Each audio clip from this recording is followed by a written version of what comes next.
Bonjour à tous. Lors de la session précédente, nous avons vu la force de gravité. Je vous rappelle que la force de gravité, c'est la force qui attire tout corps vers le centre de la Terre.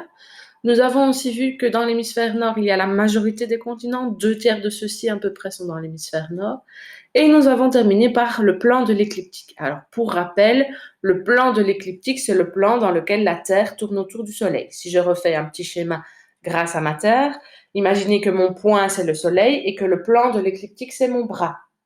Ben, la Terre ne va pas tourner n'importe comment autour du Soleil. Elle ne fait pas ça. Elle tourne toujours dans le même plan, appelé plan de l'écliptique.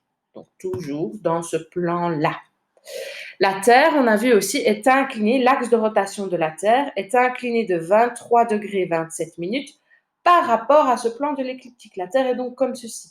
Elle va tourner autour du Soleil en gardant toujours la même inclinaison. Ça, c'est ce que nous avons vu la dernière fois. Nous avons aussi vu la dernière fois que plus l'angle des rayons du Soleil est grand, plus le rayon réchauffe une petite surface et donc plus il fait chaud.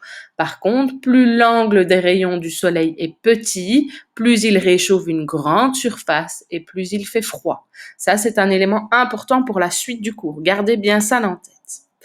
Alors, nous allons distinguer ici le terme rotation et révolution de la Terre.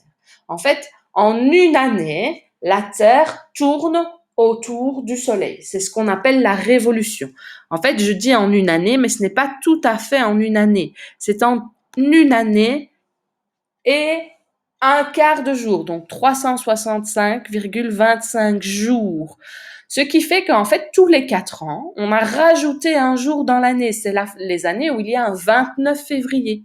C'est ce qu'on appelle les années bissextiles. Ça permet de se recaler par rapport au soleil, de ne pas être décalé. Sinon, nos saisons progressivement se décaleraient dans le temps, dans l'année. La Terre tourne autour du soleil, donc en un peu plus d'une année, sur le plan de l'écliptique, et elle suit le tracé d'une ellipse, c'est-à-dire que son tracé autour du Soleil n'est pas tout à fait rond. La ligne rouge ici n'est pas tout à fait ronde. Elle est un peu ovale, et en 3D, c'est ce qu'on appelle une ellipse. La Terre tourne aussi autour de son axe, l'axe nord-sud, c'est ce qu'on appelle la rotation de la Terre, en un peu moins de 24 heures, en 23 heures 56 minutes et 4 secondes, ce qui explique que le Soleil se lève à l'est et se couche à l'ouest. Ça va? Alors, toutes les régions de la Terre ne reçoivent pas la même quantité de soleil et d'énergie en raison de l'inclinaison de la Terre.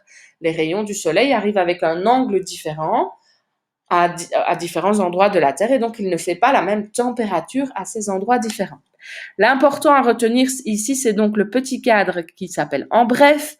Je le lis. La Terre effectue une révolution autour du Soleil en une année.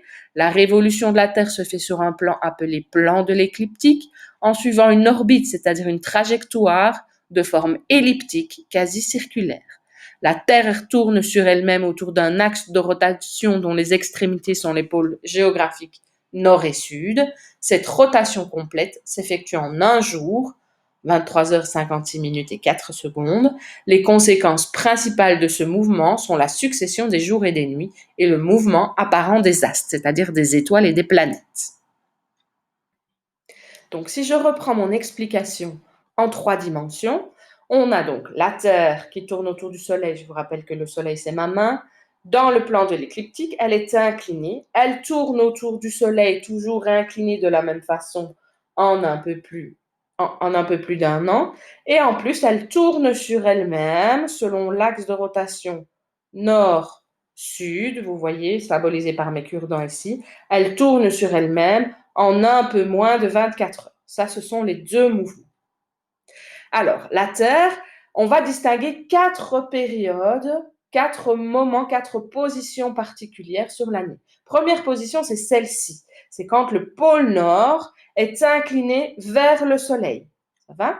Deuxième position, c'est quand la Terre aura fait un quart de tour. Troisième position, ce sera la position inverse de la première, c'est le pôle Sud cette fois-ci qui est incliné vers le Soleil. Et quatrième position, un quart de tour en plus, on sera dans celle-ci. Je commence avec ma première position, la position, je vous ai dit, où la Terre est inclinée comme ceci, c'est le pôle Nord qui est incliné vers le Soleil. Ça va, j'exagère exprès l'inclinaison pour que vous le voyez bien. Voici les 4 positions dans le cours. Donc, je suis à la page suivante. Ce sont les 4 positions dont je vous parlais. Vous avez ici la position où c'est le pôle sud qui est incliné vers le soleil. C'est le 21 décembre, c'est ce qu'on appelle le solstice d'hiver.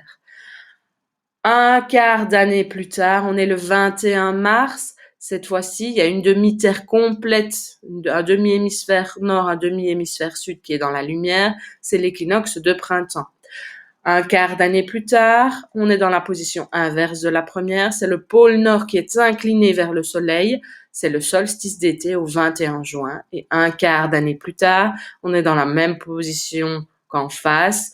On a un demi-hémisphère nord et un demi-hémisphère sud qui est dans la lumière. C'est le 21 septembre, l'équinoxe d'automne.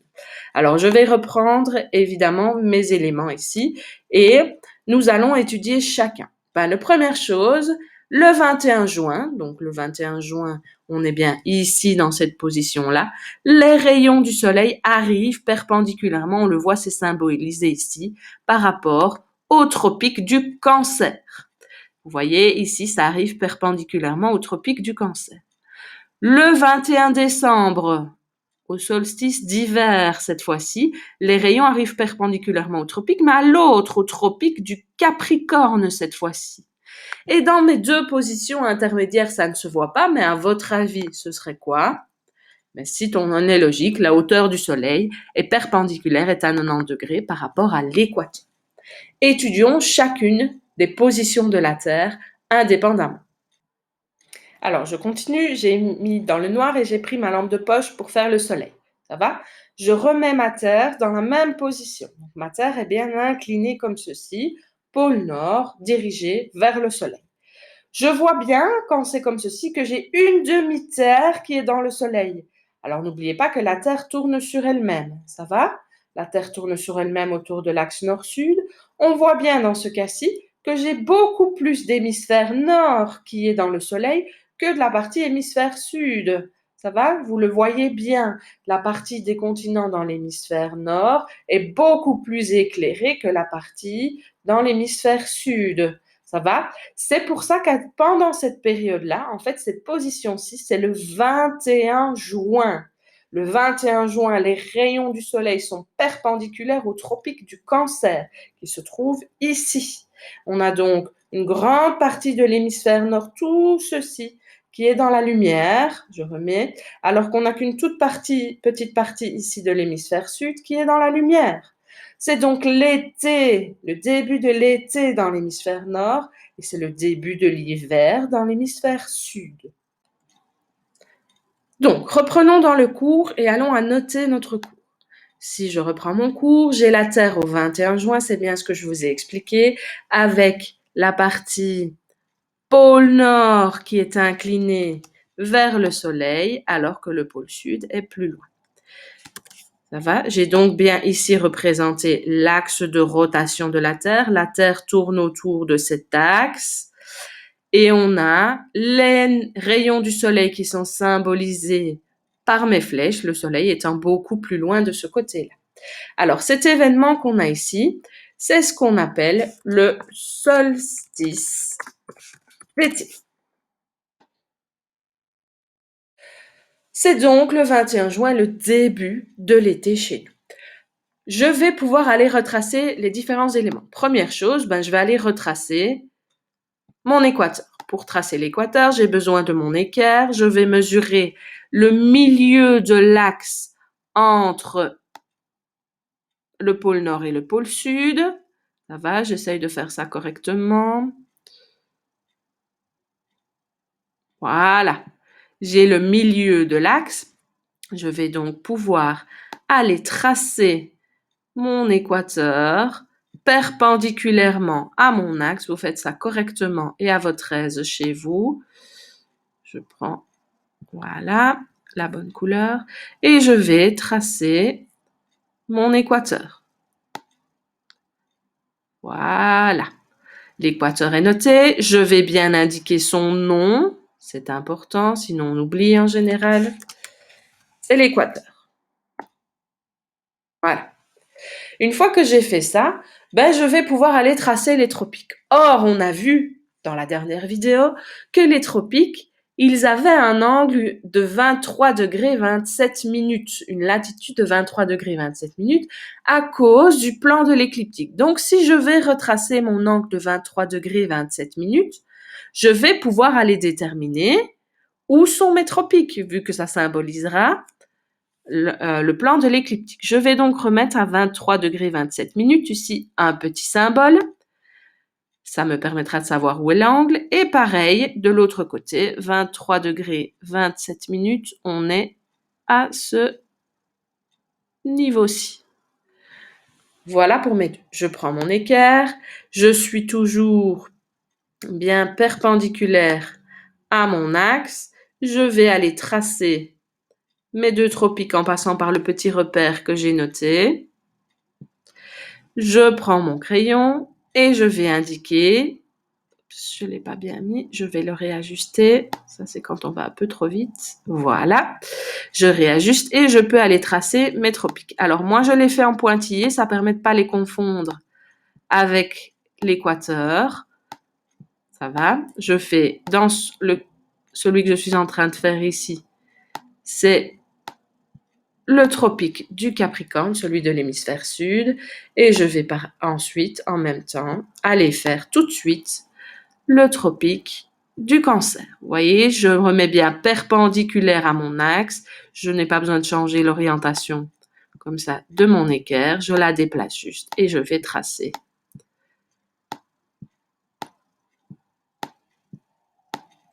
mes deux tropiques. J'indique bien leur nom, j'ai donc ici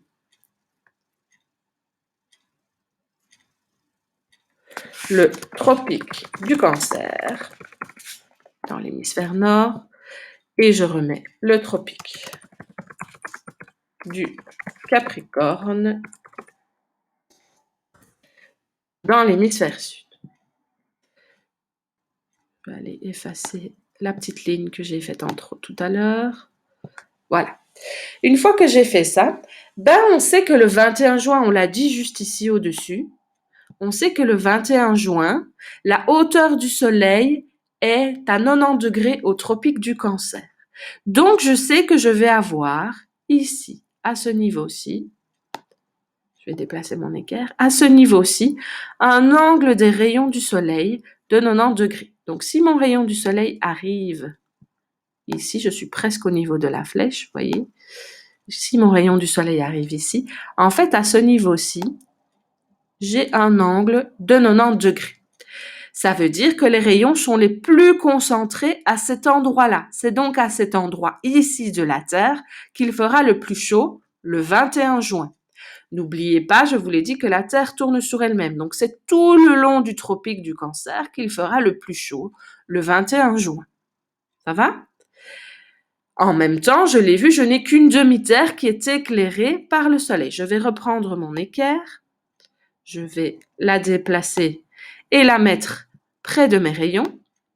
Je vais la mettre perpendiculaire à ces rayons du soleil et je vais aller faire passer mon équerre par le centre de la Terre, le centre qui est symbolisé par l'intersection de l'axe de rotation de la Terre et de l'équateur.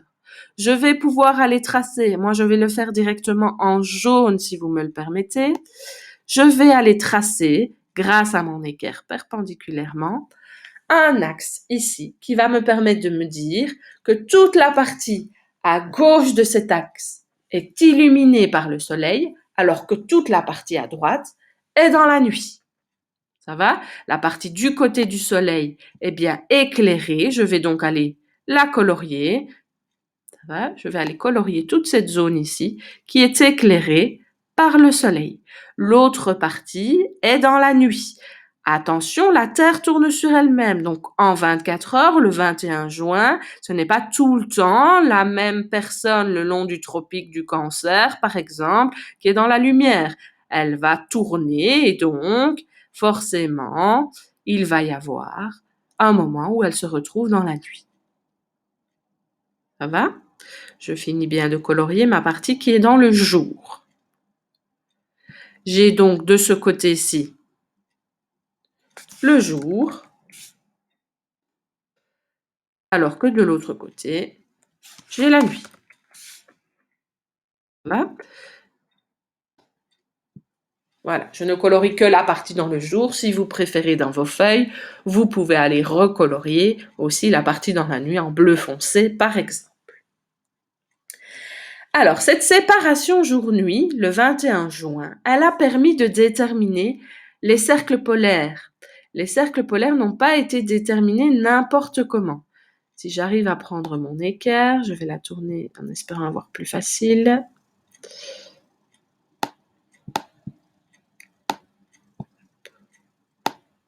Non, elle ne veut pas. Je change de flèche, c'est pas grave.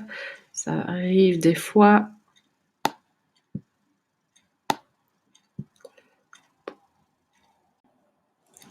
Alors, la séparation jour-nuit que nous avons ici, le 21 juin, a permis de déterminer les cercles polaires. En fait, les cercles polaires ont été déterminés parce que, au-delà de ces cercles, on a au moins un jour pendant l'année où il fait 24 heures soleil. Donc, il y a la journée pendant 24 heures. Ou alors 24 heures de nuit au moins une fois par an. Je vous montre comment est-ce qu'on les a déterminés. Donc, je reprends mon équerre, je viens me mettre de nouveau perpendiculaire à l'axe de rotation de la Terre.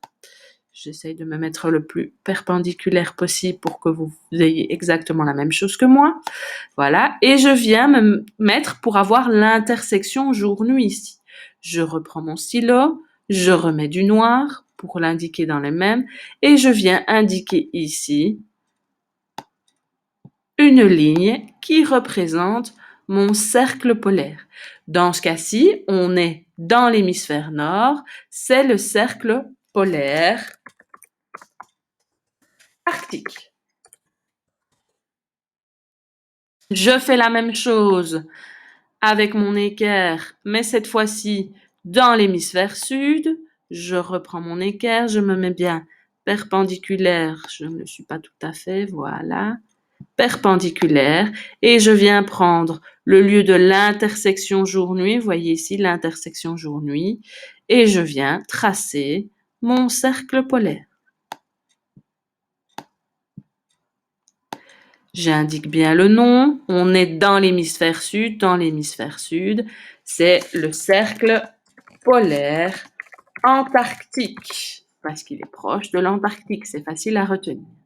Je n'ai plus besoin de mon équerre, je l'enlève. Voilà donc ma Terre.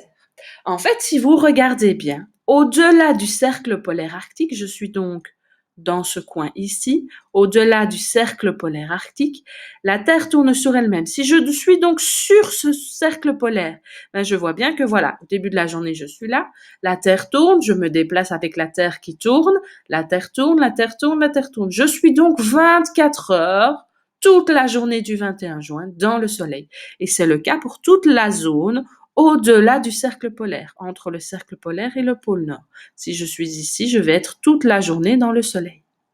Si je suis au-delà du cercle polaire arctique, cette fois-ci c'est l'inverse, mais je suis tout le temps dans le noir. Si je suis au niveau du cercle polaire arctique, la Terre tourne, je suis ici le matin, à 6 heures du matin, 10 heures du matin, 12 heures, 18 heures, 20 minuit, etc. Je suis toujours dans la nuit. J'ai 24 heures où le soleil ne se lève pas. Ça va? Alors, regardons ce qui se passe sur le reste de la Terre. Si je suis au niveau du tropique du Cancer, la Terre va tourner comme ceci autour de son axe de rotation. Ben, je suis ici le matin, je tourne, la Terre tourne, progressivement la journée. Ah, coucher du soleil, je suis dans la nuit, la nuit, la nuit, la nuit. Je suis de l'autre côté de la Terre, la nuit, la nuit, la nuit. Ah, lever du soleil, le jour, le jour, le jour. Vous voyez donc que le jour est beaucoup plus long que la nuit. Ça va? Hémisphère sud, prenons l'exemple du tropique du Capricorne, ben c'est l'inverse. Le jour est plus court que la nuit. C'est donc l'été dans l'hémisphère nord, l'hiver dans l'hémisphère sud. Au niveau de l'équateur maintenant, on voit qu'on a exactement la même durée du jour et de la nuit. 12 heures de jour, 12 heures de nuit. Ça va? Regardez, c'est ce qu'il est mis en dessous. Les rayons arrivent au sol perpendiculairement au tropique du Cancer à midi. Le soleil est au zénith, c'est-à-dire le plus haut dans le ciel. Le jour est plus long que la nuit dans tout l'hémisphère nord et donc inversement, le jour est plus court que la nuit dans tout l'hémisphère sud. À l'équateur, le jour a la même durée que la nuit. Ça va? Pour voir si vous avez bien compris, deux petites questions supplémentaires. Où est-ce qu'il y aura la plus haute température le 21 juin sur Terre? Si vous avez bien compris, vous savez directement que c'est au niveau du tropique du Cancer, vu que c'est là qu'on aura le soleil perpendiculaire à midi. Donc c'est à midi au tropique du Cancer qu'il fera le plus chaud. À cet endroit exact ici. Deuxième question, où est-ce qu'il fera le plus froid sur Terre? Il fera le plus froid là où les rayons du soleil arrivent avec un angle le plus faible. Tous mes rayons sont ici. J'ai donc l'angle le plus faible en haut, en bas. En fait, si je regarde bien, il y a même des endroits qui ne sont pas du tout dans le soleil. C'est donc ici qu'il fera le plus froid entre mon cercle polaire arctique et antarctique, et mon pôle sud, à cet endroit ici, parce qu'il n'y a pas de soleil. C'est donc là qu'il fera le plus froid. Donc, nous avons fait ce schéma ici, où le pôle nord est incliné vers le soleil. C'est le 21 juin, le solstice d'été, c'est l'hémisphère nord qui est beaucoup plus lumineux. Nous allons faire maintenant le schéma du 21 décembre. Le 21 décembre, on est 6 mois plus tard, c'est-à-dire que la Terre a fait un demi-tour du soleil. On est dans cette position. Alors, j'ai changé mes mains pour plus de facilité.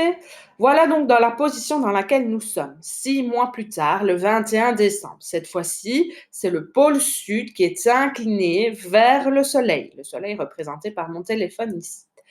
Vous voyez que c'est le même principe que tantôt, sauf qu'ici, n'oubliez pas que la Terre tourne sur elle-même, ça va, sauf qu'ici, on voit bien que c'est l'hémisphère sud qui est beaucoup plus éclairé que l'hémisphère nord. Vous voyez ici, là, tout l'hémisphère sud est éclairé, alors qu'on n'a qu'une petite partie de l'hémisphère nord qui est éclairée.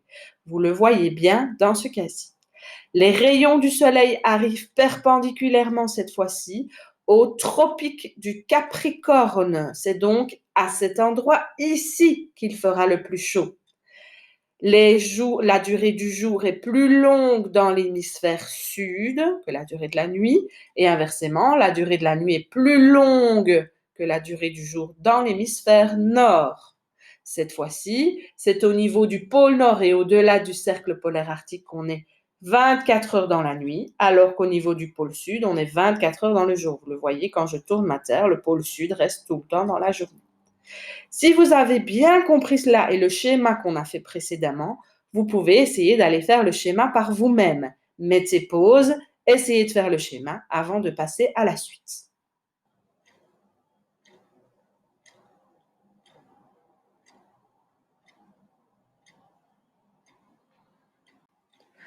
Voilà le schéma auquel vous devez arriver. Donc, vous devez bien avoir noté qu'on est dans le solstice d'hiver. Vous devez avoir noté le pôle nord et le pôle sud. L'angle de 90 degrés qui arrive perpendiculairement au tropique du Capricorne. On voit bien que c'est l'hémisphère sud qui est beaucoup plus lumineux, qui est dans le jour beaucoup plus que l'hémisphère nord. N'oubliez pas d'indiquer tous les noms, cercle polaire arctique, tropique du Cancer, équateur, tropique du Capricorne et cercle polaire arctique. Si je refais la même explication que tout à l'heure, la Terre tourne toujours sur elle-même, comme ceci. Et donc, si je suis au niveau du tropique du Cancer, je vois bien que la durée du jour est beaucoup plus courte que la durée de la nuit. Au niveau du tropique du Capricorne, la durée du jour est plus longue que la durée de la nuit. Au niveau de l'équateur, la durée du jour est encore égale à la durée de la nuit. Au niveau du cercle polaire et du pôle Nord, on voit bien qu'on est totalement dans la nuit, alors qu'au niveau du cercle polaire antarctique et du pôle Sud, on est totalement dans le jour. C'est donc exactement l'inverse de ce qu'on a fait tout à l'heure. Il est bien noté en dessous que les rayons arrivent au sol perpendiculairement au tropique du Capricorne à midi. Le soleil est au zénith, c'est-à-dire le plus haut dans le ciel. Le jour est plus long que la nuit dans tout l'hémisphère sud et donc le jour est plus court que la nuit dans tout l'hémisphère nord. À l'équateur, le jour a la même durée que la nuit. C'est bien ce qu'on vient de dire. N'hésitez pas, nous allons nous arrêter là pour aujourd'hui. N'hésitez pas à poser vos questions en classe ou par mail, j'y répondrai avec plaisir. Il faut évidemment que vos schémas soient faits pour que vous puissiez me poser des questions. On continue avec les 2 derniers schémas qui seront faits en un seul en fait dans la prochaine vidéo. Bonne journée!